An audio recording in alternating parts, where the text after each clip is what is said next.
All right, I will convene our meeting of the Burlington Planning Commission for Tuesday, March 28th, 2023. It's just a few minutes after 6:30.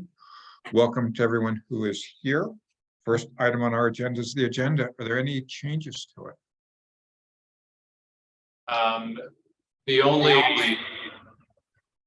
getting some feedback here. The only note is that at some point, maybe in the chair's report, we'll propose canceling the second meeting in May. A few of us are going to be away that day, and so we thought we'd go ahead and see if you'd be okay with canceling that meeting and going ahead and getting it off your calendars.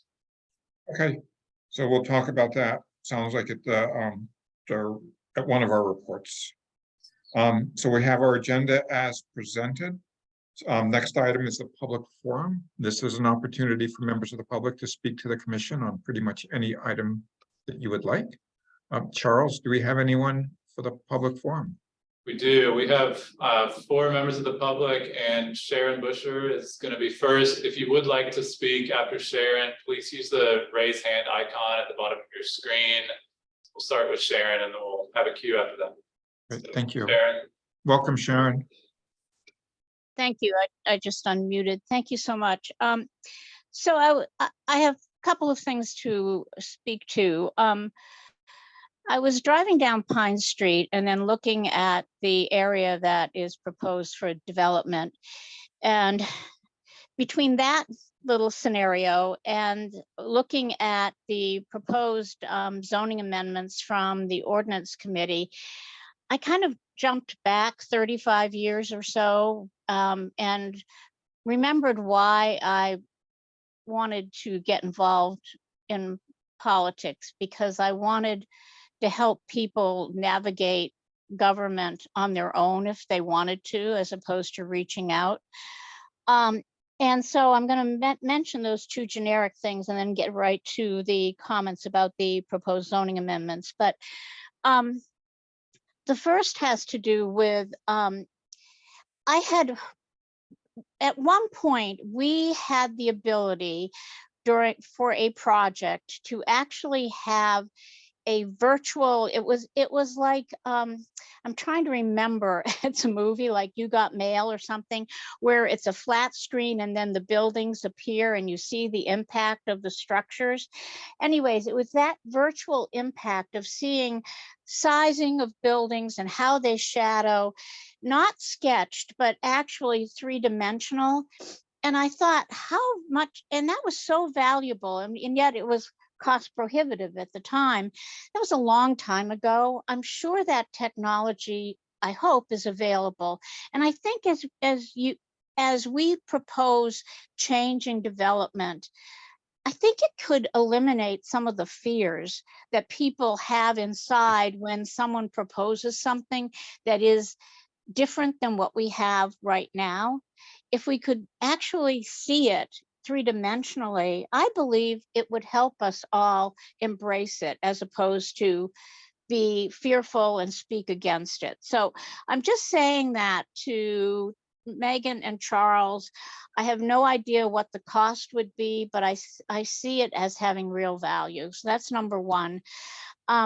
Number 2, now it's leading me into my comments about the proposed zoning amendments. But number 2 is that when I was looking at these, I couldn't figure out where they applied. I couldn't figure out what zones they applied in. And I actually reached out. I had talked to Megan yesterday, but I called Scott today. I'm sorry, I wear down everybody, but I wanted to figure out how I'd find that out. And he said it was in Article 4. And so I don't know whether there's a way to link somebody who is really trying to understand it on their own to Article 4. It's not, I was going to propose a table, but I understand it's more complicated than that for these proposed changes. And so I'm trying to help somebody, but not make it so burdensome that it is counterproductive and not useful and replicates things in more places than you want. So I'm just making those comments. Now to get to the proposed recommendations. The first thing had to do with front yard setbacks. And I'm very appreciative when there's a script that accompanies the proposed changes. I like the change, don't get me wrong. My question is, if you don't define outlier as is being proposed, then can an applicant challenge a ruling because it wasn't defined? And I wondered if Kim Sturdivant had weighed in on that piece. If that's there, I missed it. But anyways, that's my first comment. The second comment has to do with the setback, the side yard and rear yard setback when you have two buildings that could potentially be right on the property line. And I talked about this at a meeting that was canceled where, you know, a door could open up into, I don't know, like the next property. I got educated by Charles that the building codes were there, and that's stated clearly. I didn't realize what the building codes did. But by presenting it by having this language, would it lead an applicant to potentially go forward with drawing a design to then find out that the building code would not allow them to accomplish something?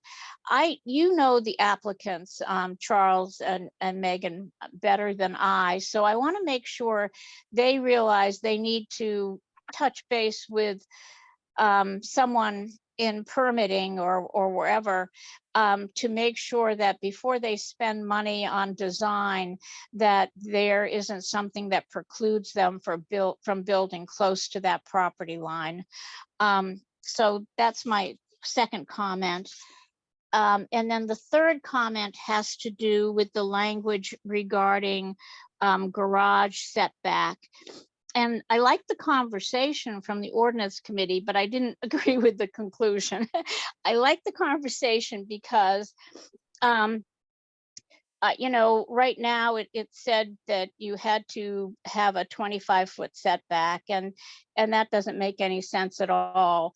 But the language that said that the garage had to be 1 foot behind the existing house, or however that language is, made sense because the rationale was that that would prevent a vehicle from being parked in front of the garage for overlapping into the sidewalk. And that's twofold. One, for obstructing the sidewalk for pedestrians or bikers or whatever, joggers. But the second piece is when the snowplow comes by, you know, you could potentially end up with a damaged vehicle or a problem to the person trying to plow the sidewalk. So I felt that although I agree that we are trying to remove our dependence from the vehicle to walking and biking, we're not there. And someone's going to want to build a house with a garage. And I still feel it's worthy to have that language there if somebody builds the garage. It's not promoting building a garage, but it is giving guidelines. And I think there's safety features that are necessary. So those are my comments, and I thank you all so much for listening. Appreciate it. Thank you, Sharon. Charles, who do we have next? Next, we'll go to Dan Goldsmith. Welcome, Dan. Hi, can you folks hear me? Yes. Okay, thank you so much. Is it okay if I talk with about something that is not on the agenda? Yes, that's fine. Okay, I would like to just, I know that there's on the agenda some amendments to the ordinance. I would just like to speak about advocating for revisiting some other aspects of the zoning ordinance. And I would just like to talk about my personal experience with it very briefly. So I'm a local architect. I worked at Truex Collins. I worked with Redstone for many years doing their new development around Burlington. I'm a landlord now. I have a small portfolio of apartments. So I've been in the housing game a long time here. And a big issue for a long time. It obviously came to the fore very publicly during the pandemic. So I'd just like to talk about my experience during the pandemic. I own a property on Shelburne Road, right adjacent to the spot. It has a small building and on it, and it's zoned for single family residential. It's an acre big. I could put 40 to 60 units on that parcel, and it's single family zoned. So it just doesn't make sense to me that the majority of Shelburne Road is zoned single family. I was under contract to buy a 3-unit building on Hayward Street at the edge of the Five Sisters. I went to do my due diligence. It turns out the property owner kept one of the units vacant for 9 months. So that unit was gone. It was a small building. We were going to build, we were going to renovate it to have a small two-bedroom house, a starter house for a young family. Again, right in this very desirable area. And it was taken off of the ability to be a legal unit because of this aspect of the ordinance. Right after that, I went and visited a building on Buell Street downtown, 4 units. It had a stair going up to the attic, a massive attic where I could have added 2 units. This building was already non-compliant and over the density, etc. I didn't even bother going to ask because I knew what the answer would be. I'm the designer on the rebuild of 199 King Street, which recently burnt down. We're rebuilding 6 units. But the owners want to do 3 bedrooms as opposed to 2 bedrooms. And to do that, we need to widen the building by 2 feet so that we could get a corridor and a bedroom. And through no fault of the zoning administrators, I'm, trying to work with them to allow me to do this 2 feet. I could bring 6 other bedrooms into town. I'm under contract for a building on Adams Street. It's an 11-unit building with a vacant parcel next to it. The parcel is medium density residential. I could only build on 40% of it. So already I've gone from 6 units, which I was hoping to do, down to 4, and I might end up at 3. If you look around the adjacent neighborhood, it's all much more similar to the high density, 80%. So again, a few more units. With the existing building that on Adams Street there, that's 11 units. There's 2 very large barns behind this building, apparently historically significant, though they're crumbling down. I can't do anything with those barns because the 11 units are already over the density. I could put 4 to 6 units in these barns. So this is just one person. My experience over the last 2-3 years when this issue has become very, very public. I mean, we're talking, 40 to 70 units that I personally couldn't do just because of various aspects of the ordinance. Many places zoned for single family, which I don't think is appropriate. Many areas are too limited in density, and they're not taking into account adjacent structures and the character of their immediate neighborhood. So I know that this committee is considering some amendments.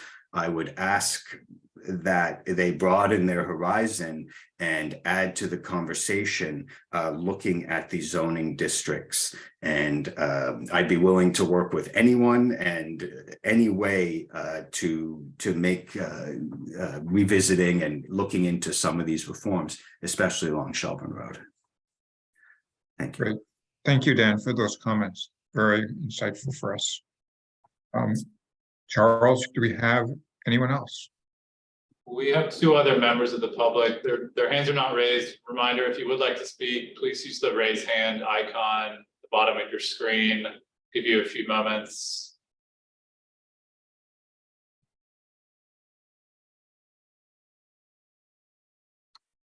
Right, I think Andy, they must, Barbara and Deborah, I think they're just here to listen for now. Okay. Thank you. So we'll close the public forum and move on to the chair's report. And just very briefly, I want to report that Julia and I had gone to the Ward 2 and 3 NPA. They invited, I think it was all of the different commissions, representatives of all the different commissions to go and spend an evening with them and share with people who go there what happens on the commissions. And they set it up like with doing roundtable things where you go from one table to another table, and Julia and I stationed one of the tables with one of our parks commissioners. So it was a nice evening. It was nice to be able to talk about what we do on the planning commission. We didn't have a lot of time in that, but it was nice to be out there in the community talking about this. And Julia, thanks for being there as well. So it was nice to tag team on that one. Item 4 is the director's report. Megan. All right, I have just a couple of updates for you because we're going to spend some time sharing more about some of the bigger projects that we're working on. But one thing I did just want to share is that just a couple weeks ago, we celebrated Charles' 1-year anniversary working in the department. So hard to believe it's already been a year. Sometimes it feels like it's only been a month, but hopefully he's feeling more welcome and getting a hang of the work that we're doing here in Burlington. You know, I think the commission has seen a lot of the really excellent skills he's brought to our team, and I actually appreciate Sharon mentioning, you know, thinking about tools and ways that we can better understand the visual impacts and potential scale of some of the policy changes that we're considering, because I think that that's one of the big things that Charles has brought to our team. And I think that you all have seen some glimpses of that work as part of the South End zoning, really trying to kind of understand the overall scale of new development that could result from those zoning changes in the South End. So glad to have him working with us, and I know you'll all get to do a lot more with him in the coming year as well. So the other thing that I wanted to share was just a quick update on a zoning amendment. We went to the city council last night to have a public hearing and talk to the council about adoption of the inclusionary zoning changes that you all worked on together with the council's ordinance committee, I guess in the last couple of months. So that was unanimously adopted last night by the city council, and Amy Dimitrovitz, that is the COO of Champlain Housing Trust, was there to speak directly to a lot of the kind of hypothetical scenarios that we have been discussing as a commission about the ways that those changes will really help implement housing projects, unique housing projects in the city, particularly with different housing needs across the various user groups. So she spoke highly in favor of that, and I think did a really good job of articulating a lot of concrete examples of their experiences building in Burlington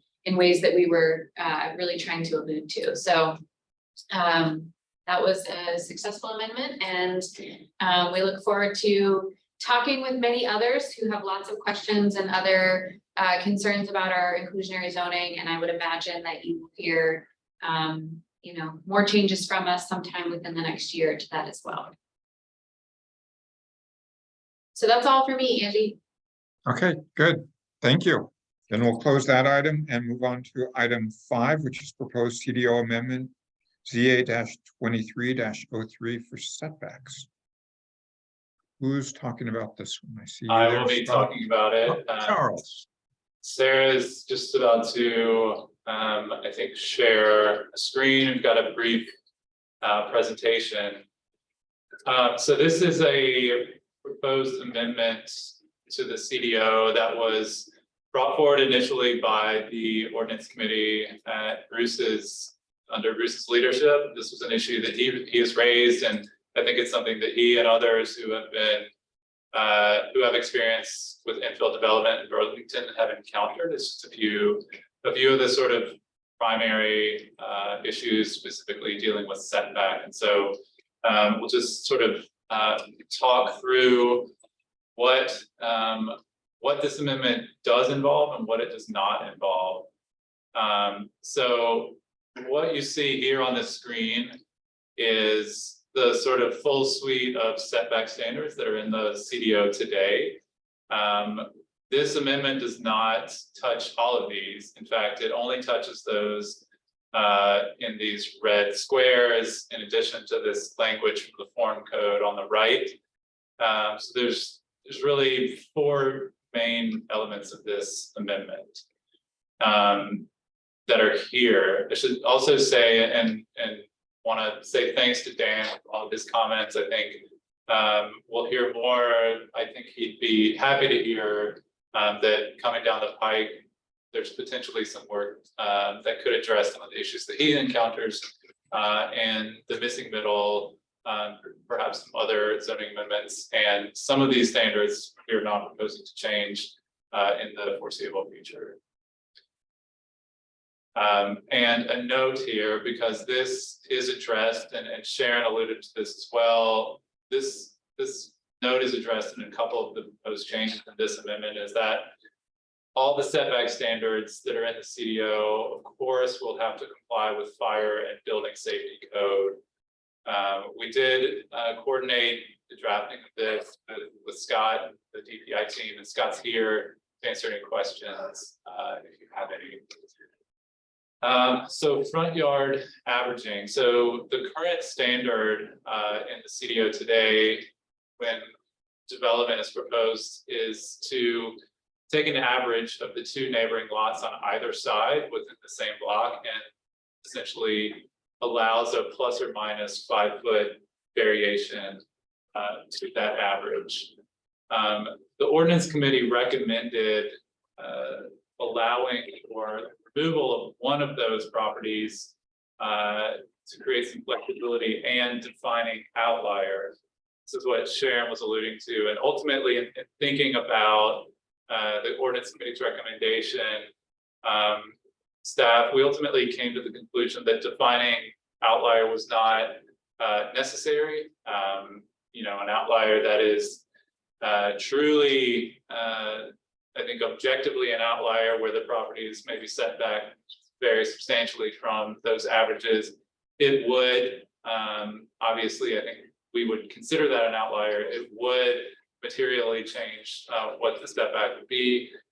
But on the other hand, if the outlier was so small, it wouldn't materially really have an impact, given that we already do allow a plus or minus 5 foot sort of variation from that average. And so the proposal then is to retain that, but allow the removal of an outlier at the choice or discretion of the applicant.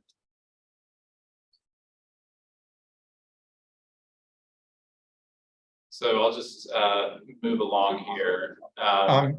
Yep. Charles, Yes. does it make sense to see if, as you go along and discuss each one, if any commissioners have any questions, or if the Yeah, sure.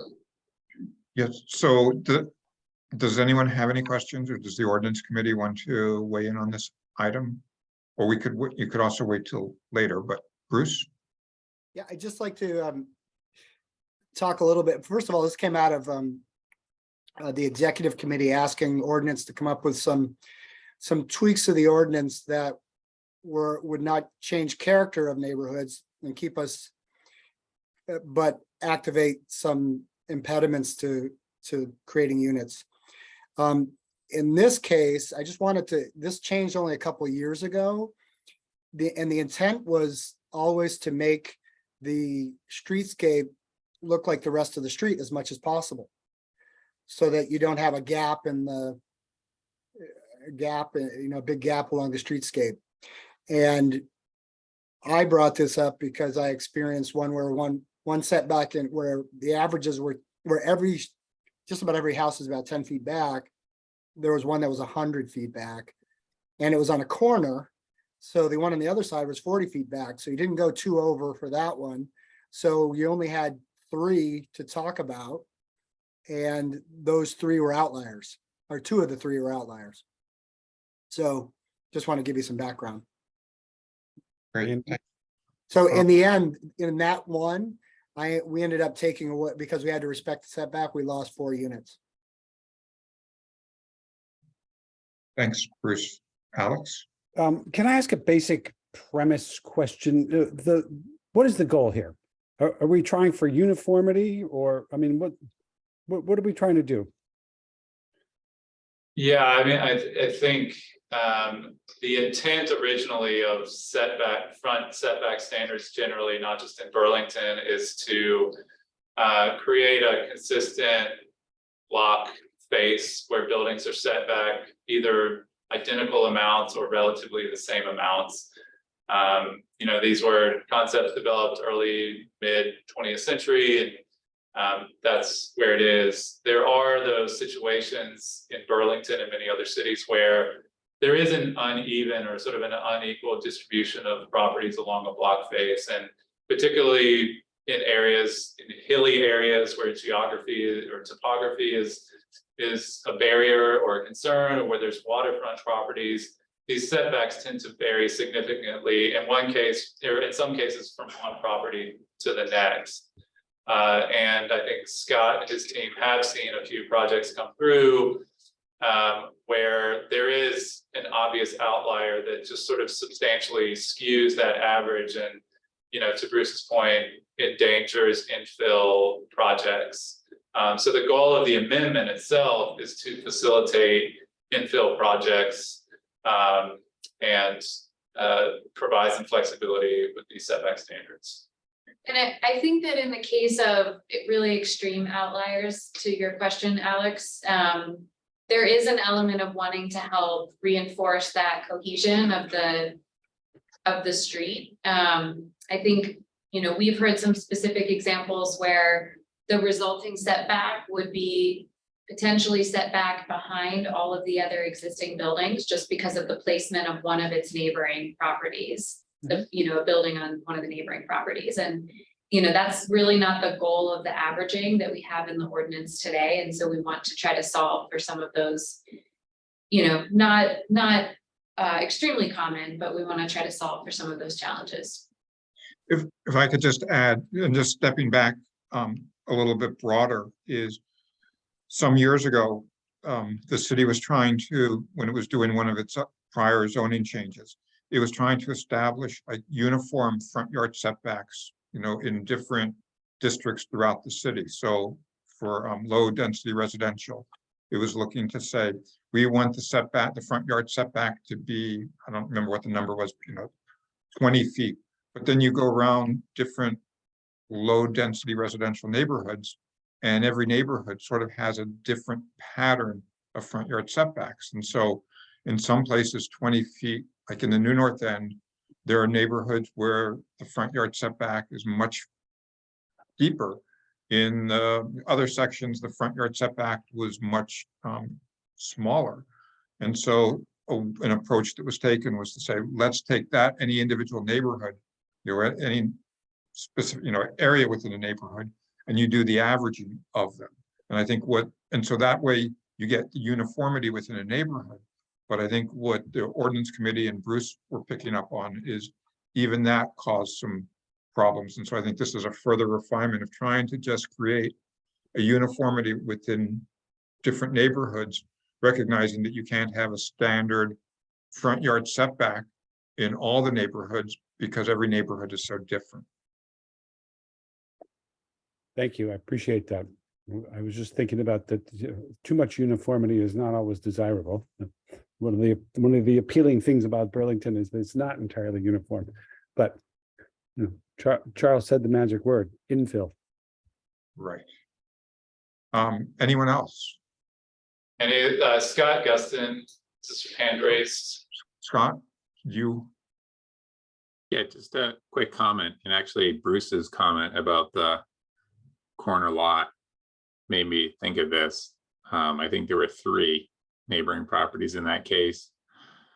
Elsewhere in the CDO, I don't have it in front of me, I think it's Article 4, spells out what you do when there's fewer than 4 neighboring properties to take the average on. But for this section right here, I think to avoid confusion, I think it would help to actually delete the word "for." So just say among the comparative sample of neighboring properties. And the intent there is that, again, with Bruce's example, if we're only looking at 3 properties, would still enable taking that outlier out of the equation. Yeah, understood. I think you're talking about line 19 on page 6 of the ordinance. Or of the Yeah. agenda packet, sorry. Yep. Yep. Okay. Great. Charles, I think we're set with comments on this item, if you want to keep going. Yep.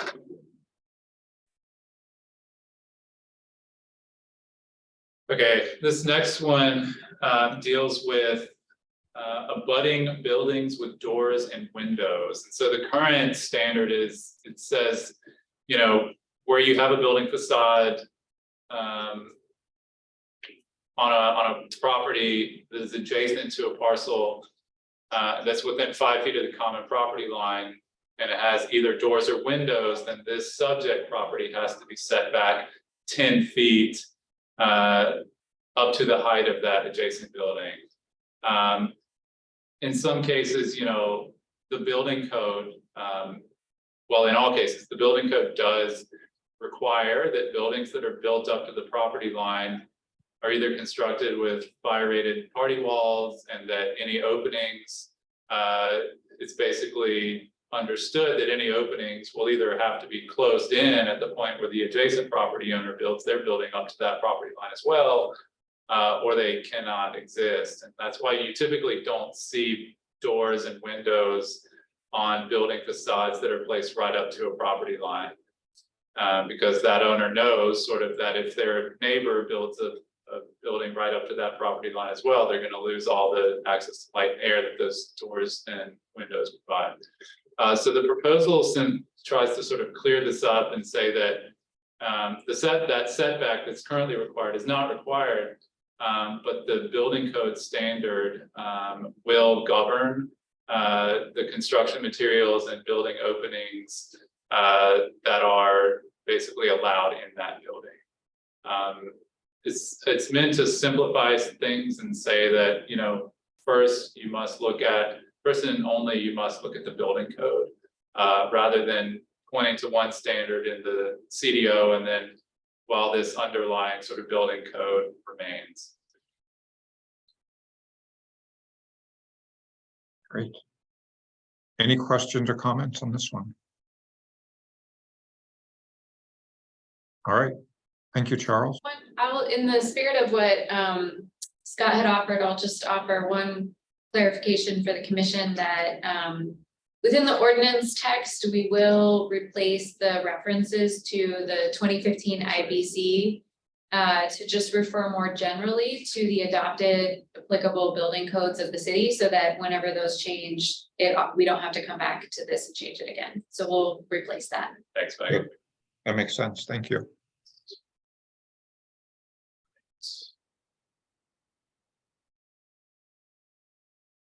So this next one is about exceptions to side and rear setbacks. And so currently the standard says that, you know, it lists, you know, eaves, sills, roof overhangs, cornices, steps, first floor entries, walkways, ramps, the disabled, fences, walls, and similar building and site features may project into a required yard setback. The ordinance committee discussed this and said, rather than create an exhaustive list of all of the sort of building and site features that it feels should be able to project into those setbacks, recommended keeping this list and adding the language that, you know, and other projections can extend into that setback.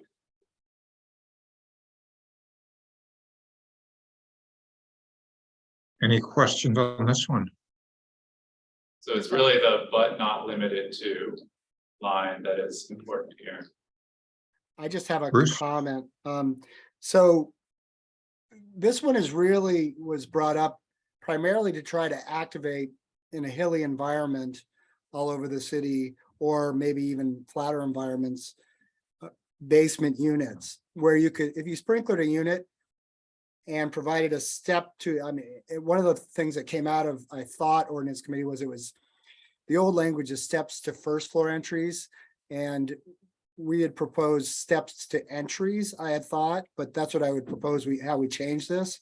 Because if it were a step to a basement entry, we wouldn't be changing how the world looks as we walk down the street, how people experience it, but we may be able to activate some units that are in basements. If people were to sprinkler their buildings, oftentimes that's the case. And also, we propose adding to that list things like window wells, because often those are needed for light standards in basements. Yeah, Bruce, we did talk about that.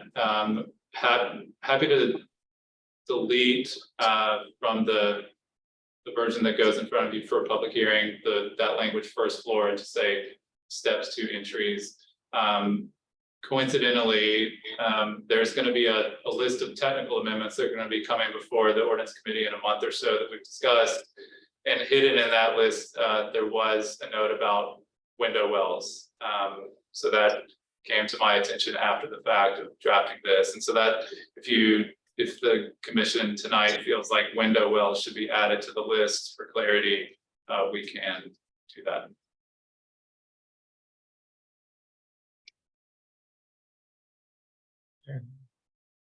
Anyone else?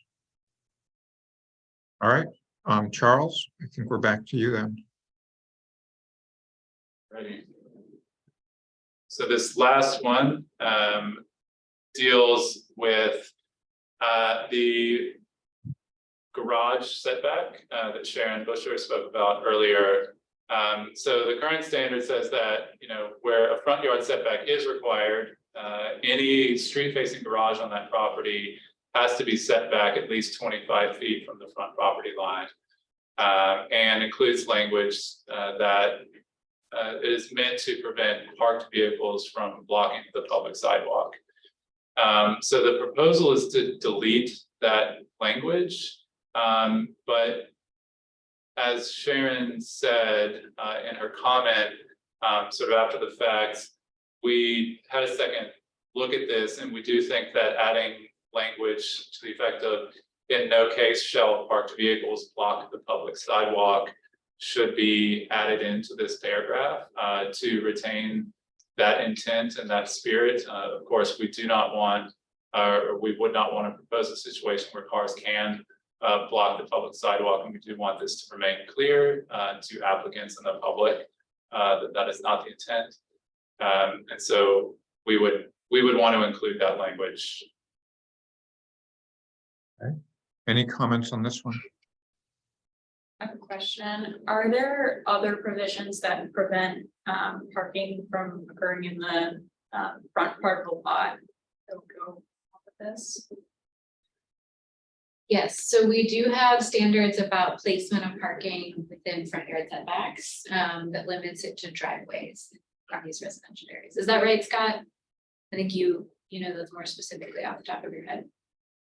Yeah, there's a separate front yard parking standard that has taken up considerable bringing power between the planning commission and the city council over a number of years, really.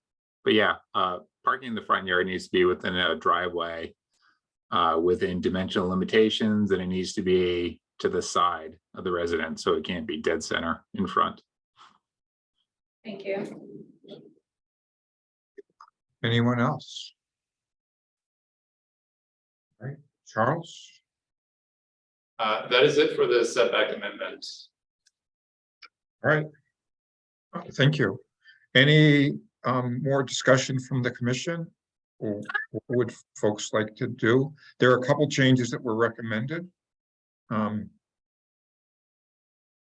think it'd be great to address Sharon's question about where this applies. As I understand it, it's like outside of the form-based code areas, is that correct? That's correct. Yeah, I think the primary areas where this will apply, well, do you want to speak to them?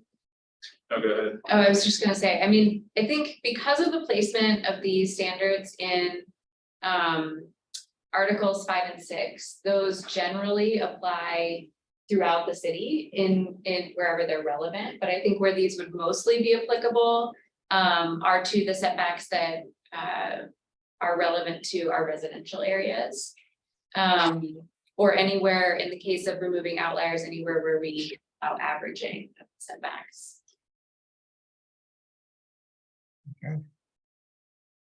Any Go ahead, other, Scott. I think Scott has something Oh. he wants to add. Scott, do you have? I don't know. Can I say correct something that Megan said? I'm going to say clarify something that Megan Clarify. said. So this is an Article 6 standard, which is design review. So this applies citywide, except for the form code and except where we don't apply design review standards, which is basically the new north end for single family homes and some pieces of the south end for single family homes. Basically, it doesn't apply to basic permits. Anyone else? Thank you for that clarification, Scott. No problem.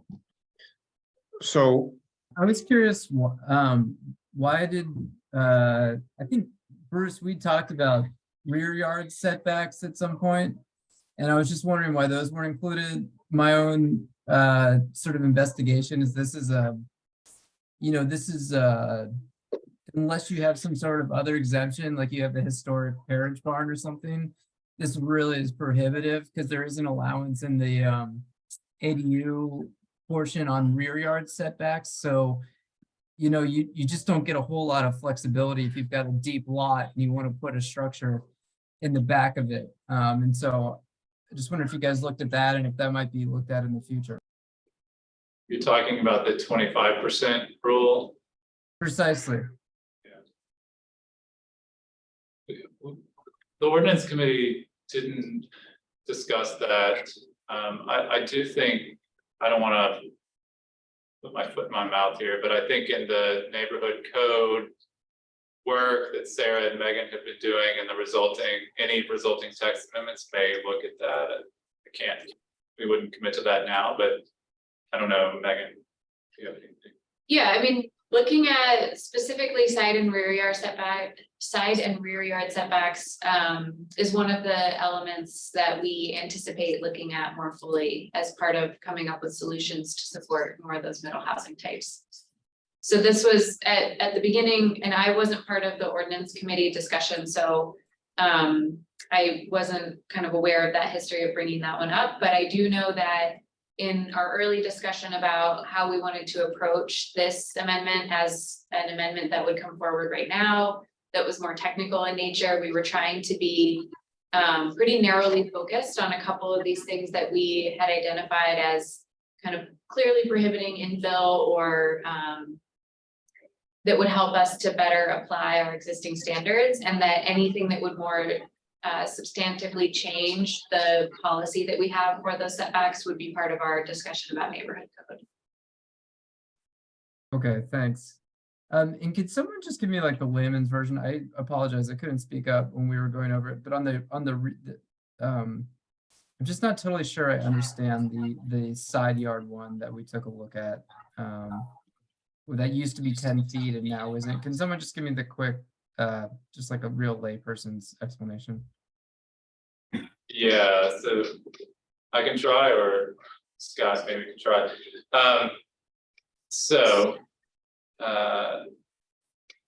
Where that side setback is not required, if an applicant comes in,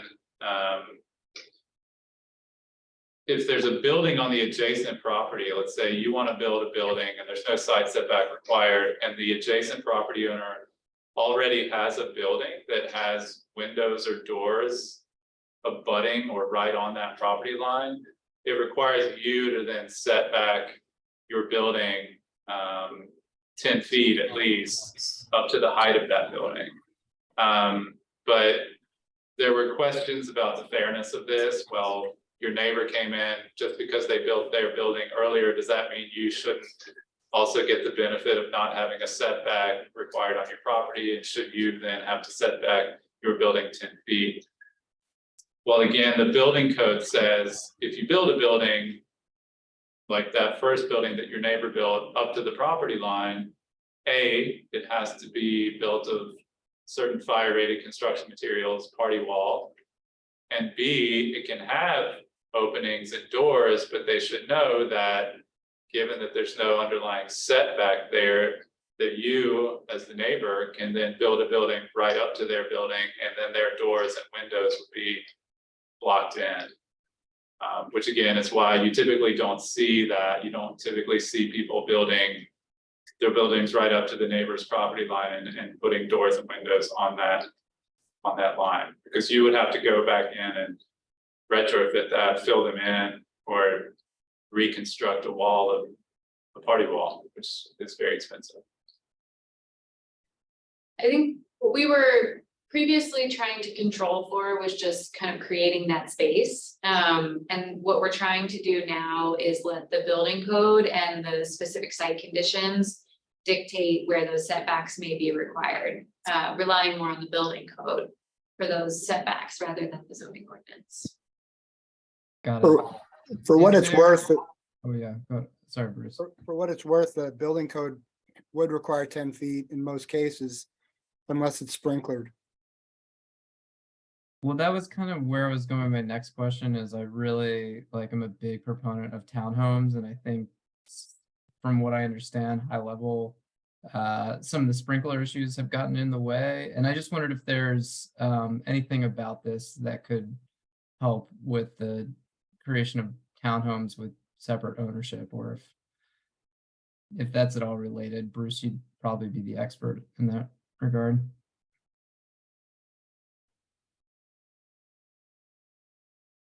I think this removes that impediment if you were to provide for the code requirements that make it safe for life safety purposes in the zones where there's no side setback, right? Yeah, and I guess to the extent too, that those are being developed on individual, like fee simple lots versus, like I live in a townhome development, but that was developed as a PUD. So, you know, I think that to the extent that it was on individual lots, it could help reduce that impediment. Got it. Thank you. Okay, so anyone else? Megan or Charles, where do we go from here? Is this, if the commission wants, is this ready to move forward? Or does it need to go back to committee? Does staff need more work on it? It sounds like we're in pretty final shape, except for those couple of small items, I think adjustments. so. that you talked about. Yeah, we've got just removing the IBC mention and just saying building code. We've got the note about the garage parking and leaving the language in that says in no case shall parked vehicles block the public sidewalk. And on the building and site features extending into the side yard setbacks, we have deleting the language that in the proposal says first floor entries to just say to entries, and adding window wells. And I think we would also just propose door wells too. And then the other one was removing 4 from the language about removing outliers in the averaging standard. So yeah, I think if the commission agrees and is comfortable with us making those corrections to the language that you have in front of you, it would be appropriate for you to go ahead and warn this for a public hearing at an upcoming meeting. Is Alex? I am comfortable with these amendments and warning it for a public hearing. Is that a motion? It is a motion, Andy. Okay, so the motion, if I understood what you said, was to warn this for public hearing with the amendments proposed by staff and include the report. With the report. I will second that motion. All right, so we have a motion and a second. Is there any further discussion? Seeing none, all those in favor of the motion, please say aye, or raise your hand. Aye. Any opposed? Then this will be moving forward to a public hearing. Thank you. We'll close that item and move on to item 6, which is project updates. Right, Sarah's gonna share another presentation here for us. And do you mind if I take this over? So as we've tried to do periodically, we wanted to give you another update on some of the larger projects that our office is working on. Just to help keep you informed on things that we're spending time on outside of the amendments that we're bringing forward for your discussion. So we want to provide an update to you on some of the progress we've made on the various major housing oriented zoning amendments. But before we get into that, I wanted to share an update with all of you on a project that we've talked about very briefly and at a very high level to date, which is an update to our impact fee study here in Burlington, or our impact fee ordinance here in Burlington. And 1 second, I'm just trying to get the screen sharing set up here. So please feel free to interrupt me, because the way that we have this set up in this room, I can't actually see you if you're raising your hand for any reason. That's okay. So I think several of you know, but for those of you who may need a little refresher or are not familiar, within Burlington, we have a series of impact fees that apply to new developments. Impact fees are a tool that is enabled by the state law that helps us to really defray some of the costs that are associated with building new infrastructure that results from growth and new development. Here in Burlington, we've used this since the early 90s as a tool to help us supplement other revenue sources that help us build out our capital infrastructure in the city. These fees are a somewhat unique tool in that there are pretty specific provisions for when and how impact fees can be used. And really are intended to help us manage the needs that result from growth as a city. They're really a tool to help us provide infrastructure that serves that growth, to help us maintain levels of service for some of our city service areas as the city grows, or to help us provide other community-wide benefits that are really resulting from increases in growth. Importantly, these fees cannot be used for things like maintenance, operations, or addressing existing deficiencies unless those deficiencies are really exacerbated by growth. So this is something that we have enabled through our zoning ordinance. As I said, we conducted a study in the early 90s that helped us look at different capital needs that we had across a full range of city services, and look at our anticipated growth projections at that time, which ultimately resulted in the adoption of an ordinance by the city council and incorporation of new standards for impact fees in our zoning ordinance. So we are at the point where we need to update the study, really the kind of legal document that helps us set the appropriate fees and determine what projects they can be applied to. We need to update that study to help us kind of move forward in the next decade of capital needs and growth needs. So we're approaching this project in 2 parts, both of which have started. The first part is to help us really look at that underlying growth model, the growth projections that we have for the city over the next several decades, so that we can understand what the resulting impacts may be on our public infrastructure. And then evaluate specifically our capital projects that are coming out of our public works team.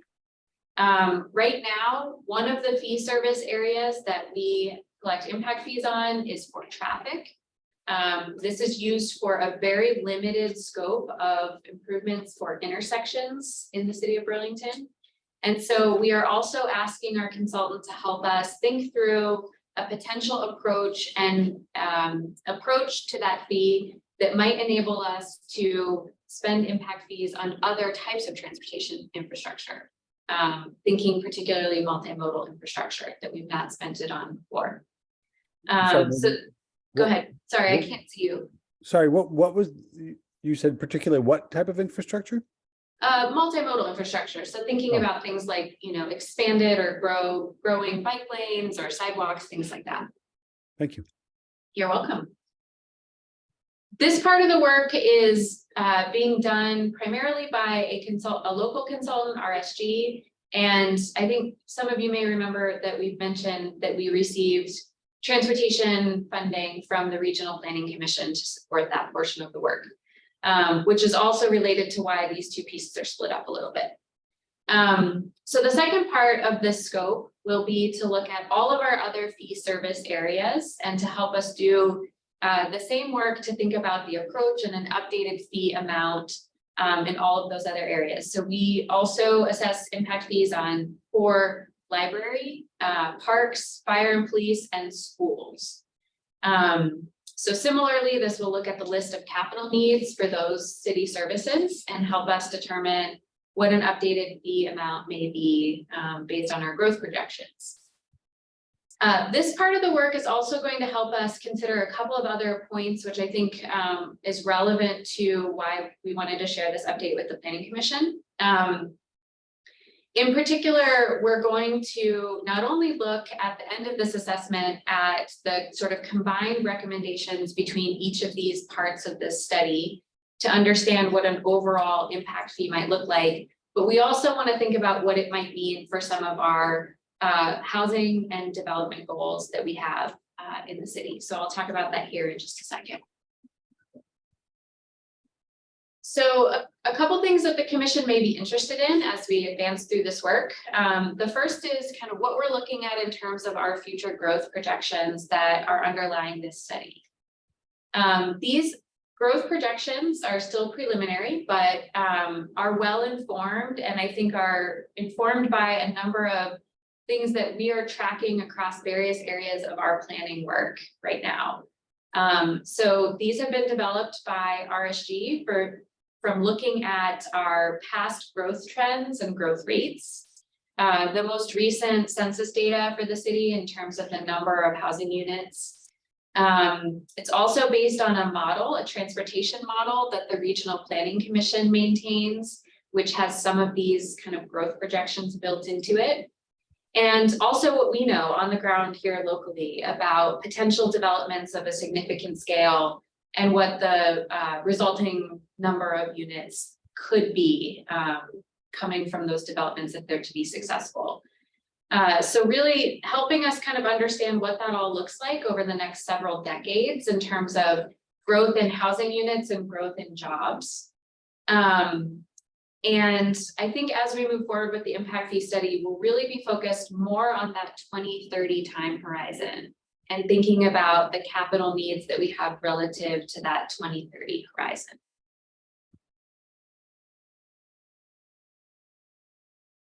The next piece here that I think is important for the commission to know, as I mentioned at the top, as we move through this study and review not only our current fees, but also the range of fees that are assessed for similar service areas, both in our neighboring communities and in other peer cities.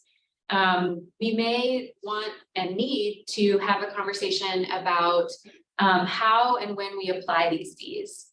So this chart just shows what our existing fees are today in the city of Burlington and how, as you total them across different land use types, what you could be looking at as an impact fee. For example, just under $3,000 for a new residential unit. Our ordinance, some of you may remember, especially from the work that we did to update our inclusionary zoning ordinance several years ago, that our ordinance does provide a few exemptions from certain parts of these impact fees. In particular, we have some exemptions from the school fees for IZ and senior housing developments. And those are really to help both reflect the potential impact on those services that certain housing types may or may not have. as well as to help address what we often understand to be a major contributing factor to the success of new housing developments, which are fees. So we've made the choice in some circumstances that some types of new development may not pay their full way for good reason, policy reasons. So this may be a question that will come back before us as we advance through this study. And then finally, as we kind of bring all this together and start to understand what a maximum defensible fee might be, that then becomes tailored to what we think is appropriate based on all of our kind of housing and economic development goals. We've asked our consultant that's working on the second part of this report to help us then think about more of the sort of all-in costs of city regulations. And I think some of you in particular, I will be interested in this based on conversations we've had in other work that we've done together. We really want to take this opportunity as we think about updating fees or impact fees to look at the economic impact of some of our other kind of important regulations and their impact on the financial feasibility of certain development types in the city. So we anticipate that this task will include looking at just the permit fees alone for constructing new types of housing, the cost of these impact fees. We want to try to quantify the cost of our IC requirements, and we may try to include some of the other big areas of our ordinance that we often hear a lot of questions or feedback about. We may also try to look at some inputs of the Act 250 permitting process, just to try to better understand what that means in terms of the dollar amount. So all of these things are elements that we'll be working on over the coming year, or throughout the rest of this year, I guess I should say. We have begun all of the sort of tasks to look at our capital needs and our existing fees, and anticipate that we'll have an initial report from each of our consultants at some point this summer, so that we can start those discussions about, you know, what does an updated fee amount look like and what sort of policy objectives might we have for rolling this out. So we'll update you more about that when we get to that point. But that's all I wanted to share about this, just a little bit more about the scope of what we'll be approaching in this, and happy to take any questions or comments if you have them. Any questions for Megan? Okay. Looks like you keep going. So with evaluating the capital projects from a local services perspective, I know that's something you have to do for Act 250 as well. So what's the relationship between this project and the other requirements for Act 250? Is there any relationship there, or are you just looking at city process alone? What we're looking at under the impact fee study is actually kind of system-wide, and specifically thinking, you know, 5 to 10 years ahead about the types of improvements that are needed in each of those areas. And then specifically thinking about the broader context of, you know, if the city were to see 2,000 new housing units in the next, you know, by 2030, what would that mean in terms of how the library might need to evolve, or how our parks level of service standards might need to evolve, like that kind of thing. So it is a little bit different from the question that a very project specific question that Act 250 would ask about how will this project impact existing infrastructure. We're trying to look ahead to kind of how do we service growth as it occurs. Welcome.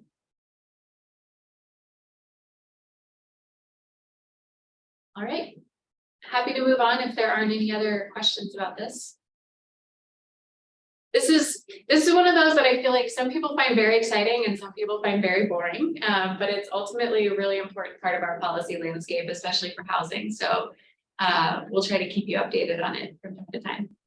Will Megan, will EPS be on site at all? Yes, we do anticipate that they'll be here over the summer. So we'll make sure to let you know if there are going to be opportunities to connect with them. Thanks.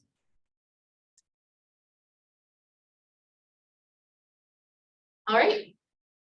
We'll move on then to jumping back into the topics that we talked a lot about over the last year in terms of these major zoning amendments for housing.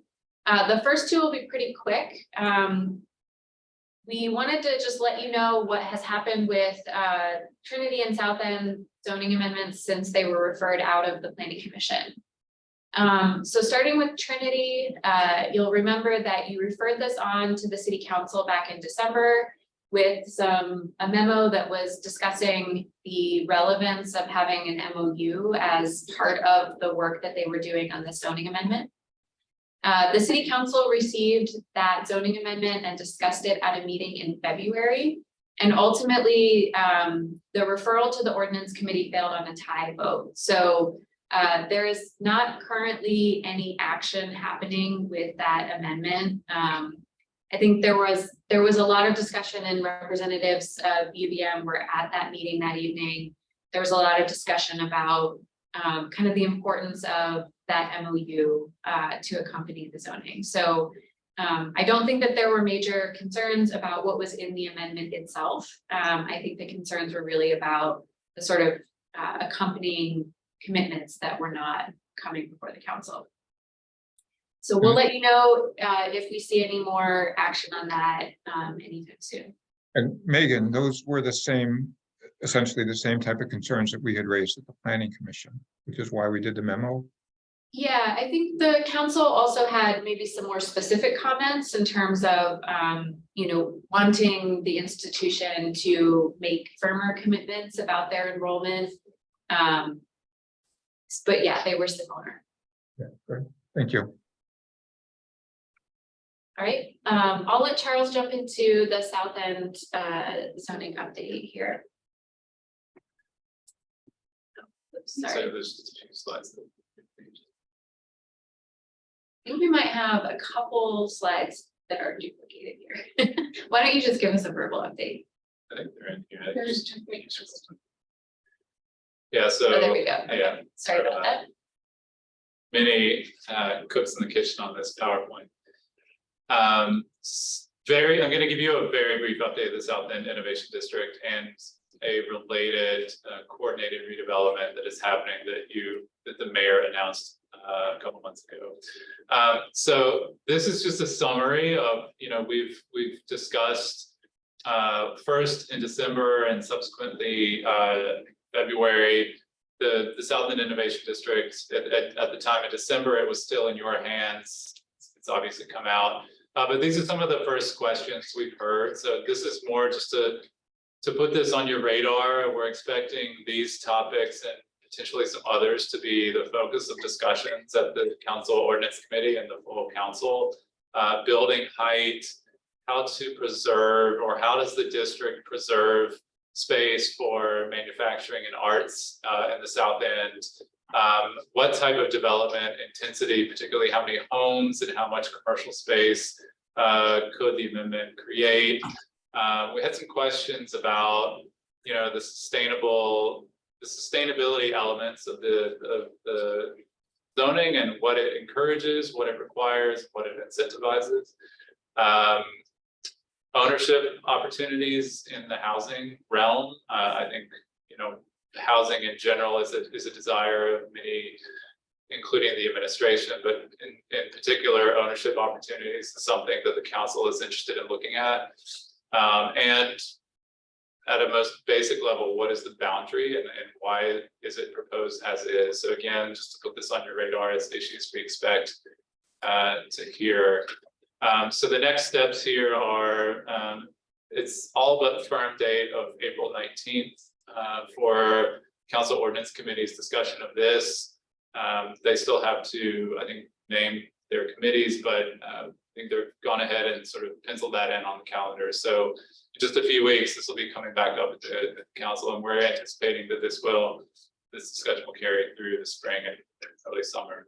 So the related coordinated South End redevelopment. So this is an MOU that the mayor announced in February to coordinate, create some conceptual design and development frameworks for three properties in particular. The city's 68 Sears Lane, I have a map of these in just a moment. 125 Lakeside, which is under private ownership. A group connected to Hula controls that property, and then 175 Lakeside, which is Champlain College's property on Lakeside. So the goals of this are to create an optimal land use mix across the three, rather than each of the entities pursuing development either or sale of properties on their own, thinking about holistically planning for this area, which ultimately will require looking at the wastewater and stormwater infrastructure in this area. Again, as you know, this amendment, the related South End Innovation District proposes a substantial sort of increase in the number of homes and jobs in the area. And so related infrastructure spending will need to be considered. Likewise with streets and paths and parking. And the MOU also looks to sort of create some concepts around building types, really to get at that intent of the zoning district. So this is a map of the three properties. So again, 125 Lakeside, which is the largest of the three, is the sort of, in this image, the mostly vacant parking lot. To the south or the right on this image, 68 Sears Lane, which is under the city's ownership, and 175 Lakeside, which is Champlain College's property. Important to note that the Champlain Parkway bisects this large site, if you can call it that. So it will split what is today 175 and 125 Lakeside Avenue. So each of those properties will have frontage on Parkway. So next steps here. The project website it is live as we speak. You can find that on CEDO's website, and we'll be having an open house on Thursday, April 20th at DPW. This will be right before the Ward 5 NPA meeting, and this is really an open house, mostly to remind everybody that going back all the way to Plan BTB South End, there has been a lot of planning work done. And so it's really meant to bring all of that work back to the fore and say that this is the foundation.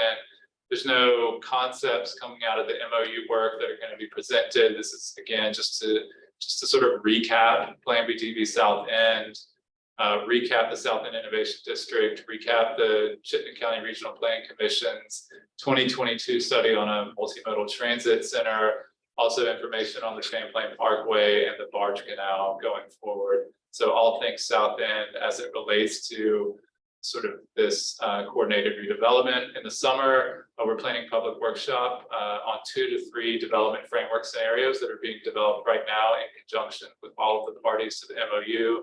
And then finally, in the fall and early winter of this year, the goal is to have a final development framework and a potential for a development agreement between the 3 parties. So if there's any questions, be happy to answer them now. Hopefully some of you can make it to the open house on the 20th. I think the one thing I'll add to what Charles shared about what's happening as part of this MOU is that the work that we've done so far in collaboration with the other non-city property owners has also provided us an opportunity to test run the zoning amendments that you all referred on to the city council a little bit as well. And I would imagine that we might have a couple of additional recommendations for just minor tweaks to that amendment that might come forward as the city council considers it next month. So I think that'll be a really helpful additional layer of planning to help us right size that amendment.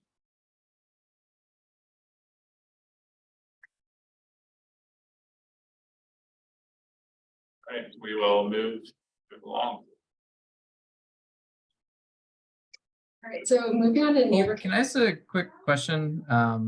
Is there contemplation, and I wondered, is there any, maybe it's just too preliminary on that with the work of council on any kind of growth designation for the area? Any kind of what? growth designation. I don't even know if there are any available necessarily. This is something that we have talked about and is one of the things that we've committed to exploring as part of this MOU, is whether something like an expanded neighborhood development area could be applied to this part of the city. For those of you that aren't familiar, a neighborhood development area is kind of an economic development designation that is granted by the state. And I think what's of particular interest to people in this area with that is, you know, some very limited potential exemptions from Act 250 permitting for developments that could result. You know, at this point, given the sort of scale and complexity of the development that we're anticipating happening here, it's not clear to us that that designation will have immediate benefit today.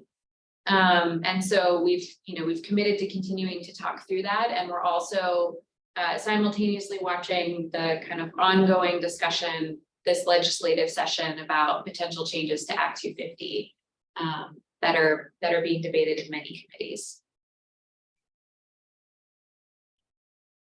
Thank you. Welcome. Awesome. So related to neighborhood code, last time we updated you all late October, we presented on some initial analysis about some of the barriers to single development. And in the last few months, we've expanded on this assessment primarily in two areas.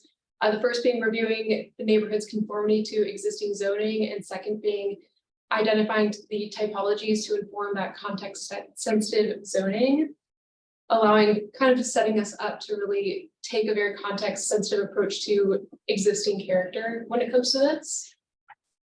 And I'll just say, I think as you hear what Sarah has to present, you're going to hear kind of elements of public comment that you heard, as well as things that came up in the setback discussion. So as happened last night at the city council meeting, sometimes people come to public forum and say everything you need them to say to set you up for a presentation you're about to give. So thank you to Dan for his suggestions earlier. It really is so fun. So the first step being the parcel conformity analysis. So we analyzed residentially zoned parcels with buildings up to 4 units, excluding parcels that are identified as condos, and then tested for conformity based on density and dimensional standards, being lot size, lot width, and dwelling units per acre. And with this analysis, we really wanted to kind of ask ourselves just how much the residential parcels align with what's really on the ground and what exists today.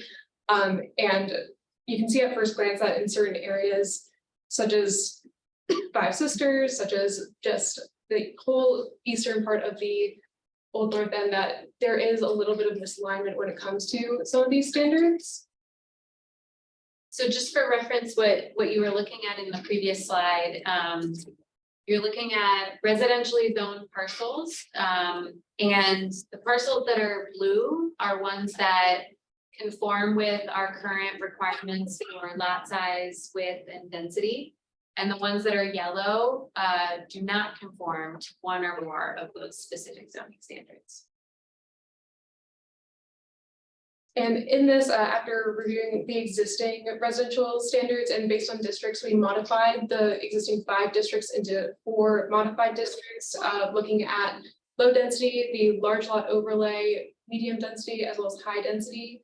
And tonight we'll just quickly go through the low density, large lot, and medium. And as you can see, like the lowest density districts, those districts make up the greatest percent of Burlington's residential properties when compared to the rest of districts. So right now, 62% of the city is zoned for low density, and of these, only 58% conform to the dimensional and density standards, with the lowest amount meeting the lot width standards. And again, almost entire neighborhoods don't conform to these standards, just likely due to their development occurring the decades preceding that 1947 adoption that we talked about back in October. Next being the large lot overlay. This is a more recent addition that we've made to this analysis, with the majority conforming to the dimensional and density standards. And this, Megan, correct me if I'm misunderstanding the large lot overlay district, jump in whenever, but it reflects some of those late 20th century standards, likely a compromise between wanting to preserve that certain neighborhood characteristics, especially along the waterfront areas and certain subdivisions. So yeah, I think this is relevant. It applies to kind of a subsection of our lowest density residential districts and actually puts larger lot size standards on development in these neighborhoods. And I think that these, and several of you might have been involved in either the planning commission or the city council at that time. I think some of these may have come from standards that we had that applied to all of our low density residential districts in the 90s. And as we moved towards the early 2000s and particularly updates in 2008, that brought some of those standards back down, allowed smaller lot sizes in these neighborhoods. There were several pockets of the city where we maintained this overlay district that kept some of those larger requirements. Awesome. And residential medium, you can see that there is not that set minimum lot size, with 64 conforming to the standards that we looked at, still looking at density and lot width. And with the second part of this update being the typology frequency analysis and neighborhood development of neighborhood development areas. So this frequency analysis is made up of 4 factors that we looked at: the residential land use, lot size, lot width, and density. And this revealed 12 housing typologies, 6 being single family, 6 being multi-family, and this makes up 70% or just over 70% of the residentially zoned parcels within this study. And we've also subsequently categorized these typologies based on their areas of development, which we'll talk a little bit about here. And again, this is mainly just for residential structures up to 4 units. With the first being the early urban development. So this was pre-1900s with lots originally developed before the 1947 zoning standard, as well as before the use of any automobiles. And heavily, Megan and I have recently been nerding out on the streetcar lines. We found some old route maps, and this also comes into play with the with identifying areas of growth due to this this use of early streetcars. So there's a mix of both single and multifamily housing types. And this includes a mix of original purpose-built and conversion and more apartment conversions. And so this development was very dense, small, narrow lots, with the median lot size of most of the housing types being under 6,000 square feet and lot width between 30 and 60 feet. So again, fairly narrow lots. The density of the single family was between 7 and 20 units per acre, with the multifamily being between 20 and 40 units per acre. With the median setbacks, these are all very, again, densely built, close to the right of way, with the single family homes being less than 10 feet from the right of way, and multifamily typically being less than 5 feet. Sorry for interrupting. Does anyone know when the ravine was filled in? Like, was that, before this, or does this map show that pattern of development? I'm just, Would ask that. I'm sorry. I will pipe down and bury my cats in my backyard rather than throwing them in the. We'll layer on the ravine being filled in with the streetcar lines as well. I don't know that answer off the top of my head, Alex. Thank you. Okay. And these are just some examples of what that early urban development looks like. We have both single family and multifamily in these images, and it's mainly found in the Old North End and immediately surrounding downtown, as well as the Lakeside neighborhood, again, streetcar. And many of these are currently in what's now residential medium today, and with some being in RL. And as you can see, there really aren't a lot of dimensional differences between these types. And it's mainly just the only main difference is the use itself. With the second era being this early suburban development, again, prior to zoning from that 1900 to 1940 era. So still, we saw a lot of infill development along, in that old North End area, along older homes, branching south mainly due to the streetcar lines as well as towards the east with those. There's a mix that begins to favor that single family as well as duplex types. And there is still, again, that mix of conversion. The development is still dense, though slightly less so, especially as you move later into the 1930s, when the automobile became more heavily used, with the median lot size being increasing a little bit to from 6,000 square feet to 10,000, lot with still remaining between 30 and 60, density between both multifamily and single family staying between 7 and 20 units per acre, and setbacks being to range from 5 to 15. So just slightly getting a little bit less dense. And these areas that we see include a mix of homes that are today in both our RL and RM zoning districts. So these, again, were built before we had those distinctions within our zoning ordinance, but today span both of those zoning districts.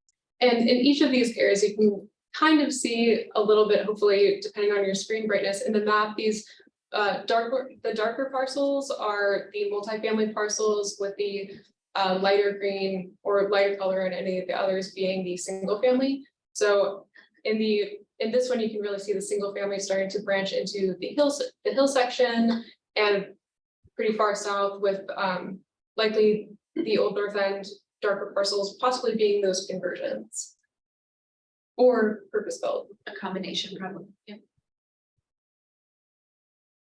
Following that early suburban era, we had the post-war era. So development, this was right probably around the time that the 1947 ordinance was adopted. Car-oriented developments sprawled further from downtown into the specifically the new North End, and we began to see single-family, often ranch-style homes on pretty large, wide lots. The median lot size ranges from 6,000 up to about half an acre, with density falling below that 7 units per acre area, with setbacks ranging from 15 to 30%. And these include areas such as like South Coast or New North End, that southern area of the hill section, as well as Birch Cliff. And you can really see here just very few multifamily developments with little to no multifamily typology coming out of this era. And lastly, moving on to what we're calling the post-suburban era, which is 1970 to present. The zoning began to further limit housing choices, with moving farther away from downtown onto larger subdivisions closer to waterfront areas in single family homes on very large lots with that fall sizes that were greater than half an acre, greater than 60 feet wide, low density, and far back from the streets. And these areas include South Cove, Apple Tree Point, as well as Ethan Allen Park, and areas that are right now RL, as well as within that large lot overlay.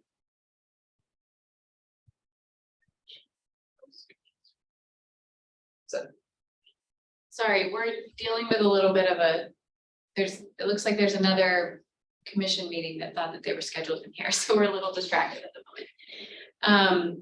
Do you want me to take? I can just go ahead. I was just gonna say, like, the purpose of these introducing these buckets and these typologies in areas is to really, again, address that and kind of create a matrix for that context sensitive zoning pathway, specific types and scales to really match that character that we've begun to identify in these two different steps.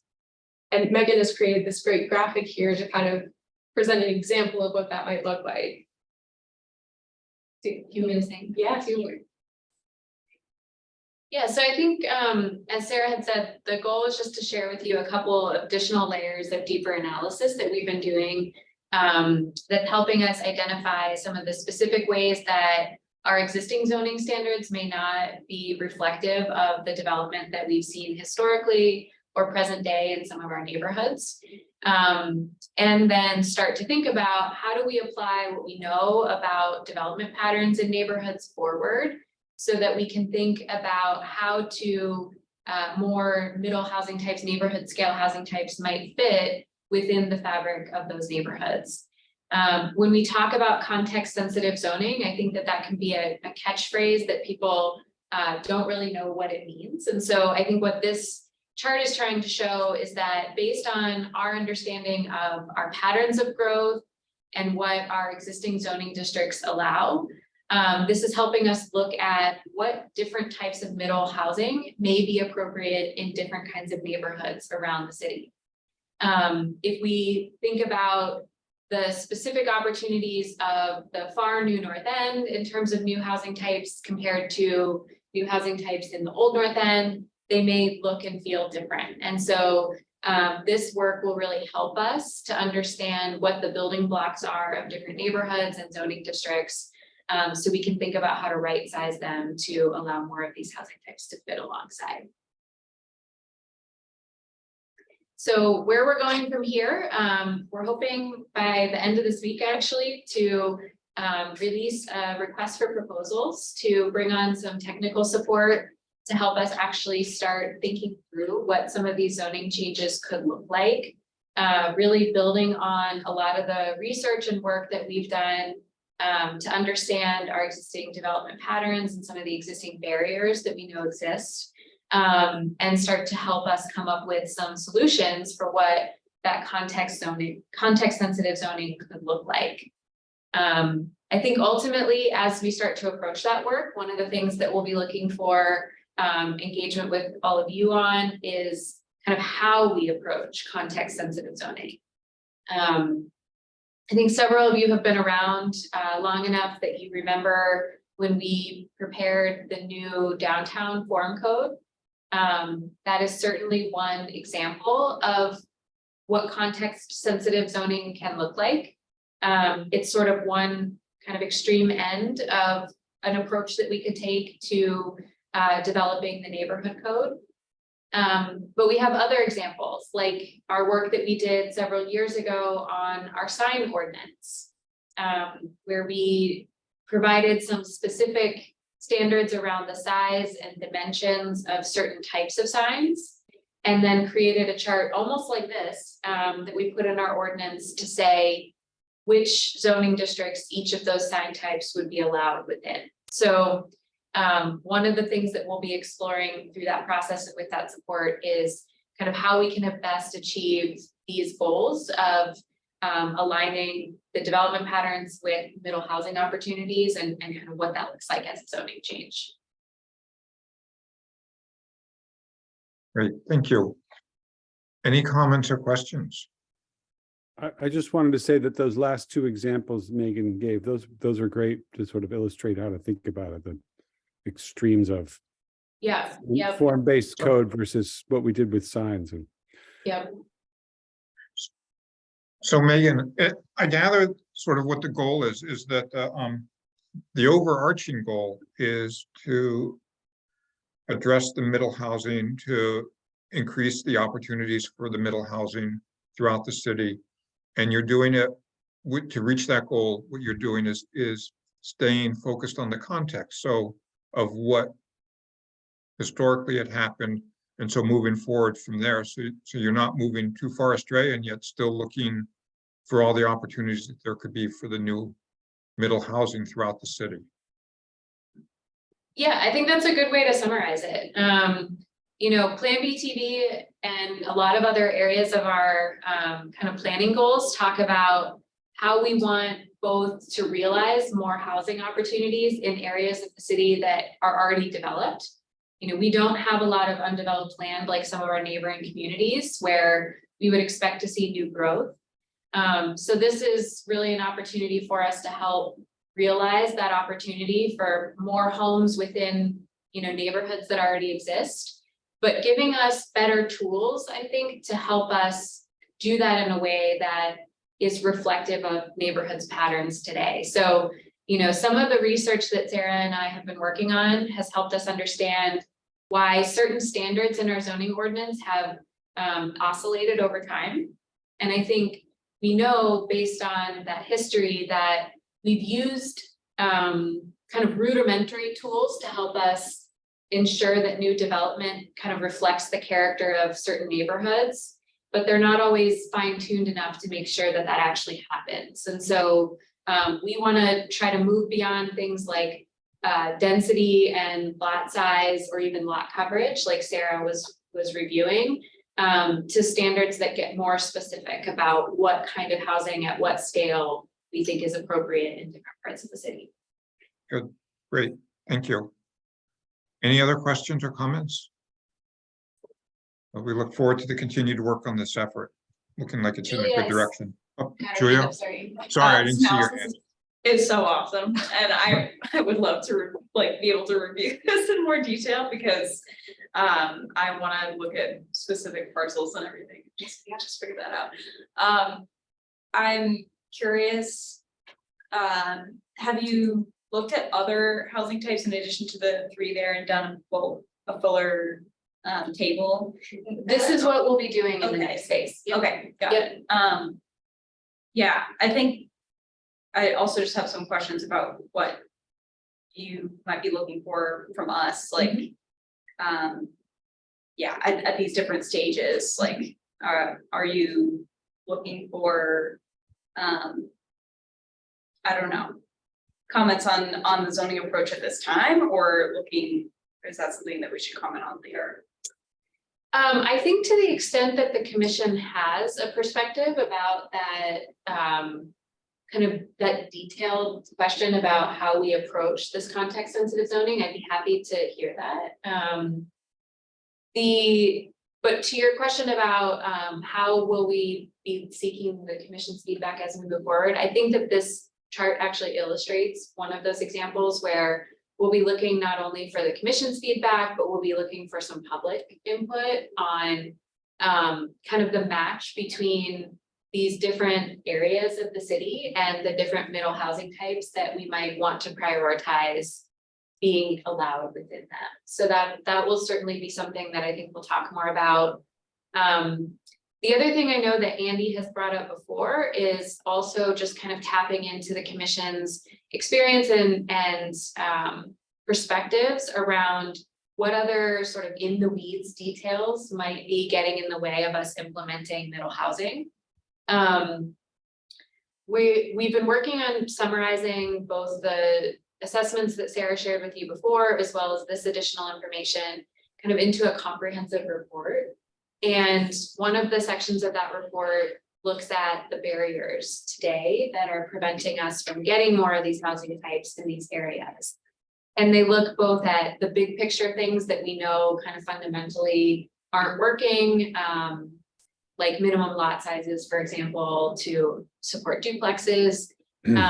But we've also got this like running list, and I think some of the things that Dan shared in the public forum are very in the spirit of that list. Things like the lot coverage limit for RM is one of those very specific barriers that we have on our list. Kind of just understanding the like super in the weeds details about what's getting in the way. So I think many of you have perspectives about that. I know Andy's asked some questions about certain things that he would like us to look at, if not as part of this work, as part of a series of follow-up amendments that might help us really ensure the success of our middle housing work. Thank you. So Anybody else? tonight, we're just trying to keep you in the loop. Okay. But those are the kinds of things we'll be seeking your feedback on more directly. Julia, you're all set? Yes, thanks. Great. Anybody else? All right, well then Megan, anything else on your end before we close this out? I think that's it from us. Great. Well, thank you so much. I think that was really informative and looks like it's going in a really good direction. So we'll close item 6 out and we're on to 7, which are commissioner items. And I think one of the things we wanted to talk about was one of our May meetings. Yeah, so it is the second meeting in May, which is the 23rd. So Megan and I at least are gonna be out of town. Megan's gonna be out of the country. So it'd be tough for us to have that meeting. So we would propose canceling that second May meeting. Sounds fine to me. Anyone objecting to that? Okay, then I think we could consider it to be canceled. Anything else or any other commissioner items? I did just have one thing, in addition to going to the MPA meeting with Andy, which was super fun. Thanks, Andy. I had some questions about parking bans and the planning, any role that the planning commission has and or planning staff has in administering those. I know that's more of a public works thing. But as someone who recently had my car towed, I feel the need to bring this forward. But I'm just curious if there are ways that we can support identifying additional lots around town that can accommodate cars during a parking ban, because they're just personally, I've experienced difficulties with you know, finding a spot downtown to park during a parking ban, and also just during those times when it's already harder to travel. I think it's just difficult for people to make it all the way to downtown from some locations, and it would be great to have other options in the New North End or South End. So just curious about that process and if that's already been raised at some point. You seemed like you were gonna say something. Did you have specific thought? No, I would just, we will be having a lot of conversations with our parking management team during the course of the TDM study. And not that this would be part of the TDM study per se, I could theoretically, but yeah, I think we can. It's an interesting issue I've never encountered, but yeah. Yes.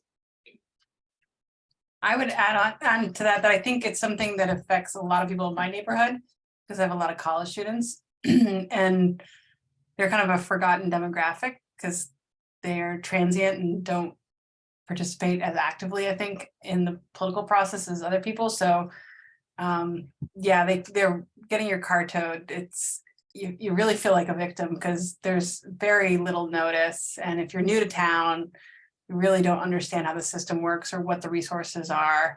It doesn't seem like there's a lot of good communication, like, you know, a citywide text that goes out to everybody that says, hey, get your, you know, car off the street and here's a link to places you can park it, things like that.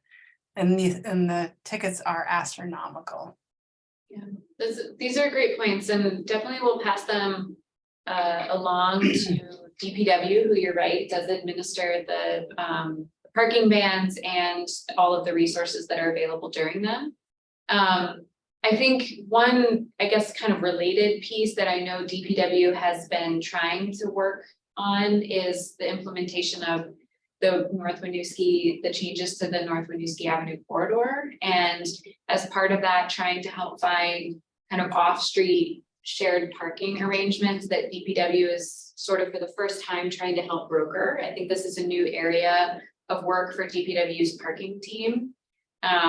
So it could be that if there's success in that regard, that maybe those would be new lots that might become available for parking during the ban. But it's definitely a great question to see if they've ever explored that option or explored asking private lot owners to make their lots available. And I do, Emily, I like your point about citywide text. And so just to put on the record in case anybody's listening to this later, in the statewide emergency alert system, VT alerts, you can sign up to get texts about parking bans in Burlington. So if you know people, tell them about that. I think that'd be a really helpful thing. So. Yeah, the lot that specifically comes to mind that I think would be great, this is the Maltex lot. And I actually drove there, saw the, you know, 20 or so signs telling me not to park there and left, but I was the only car there and it's a huge lot that could, I think, definitely service the need for parking during a ban in the South End. So that's just, I got there. Yeah. Great, yeah, happy to pass that question along, and if there's anything worth bringing back, we can do that at a future meeting, but yeah, I think as Charles said, it's certainly a question we can also think about in the context of TDM. Thank you. Yeah, great. Thank you. Any other commissioner items? Then when's our next meeting scheduled for? April 11th. Don't quote me yet. Yes, April 11th. All right. Then we will close out this item and move on to item 8, which is minutes and communications. Do we have a motion to? Andy, just one note, that the JIP will be coming to you on April 11th, so if you're considering attending that meeting, that will be on the agenda. The which is? The Joint Institutional Parking Management Plan. Okay,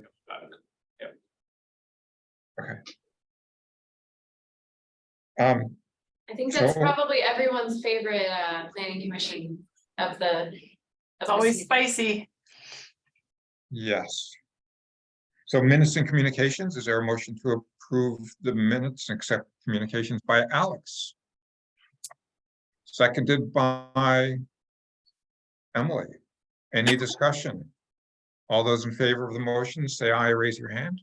Aye, unmuted. Unmuted, thank you. Any opposed?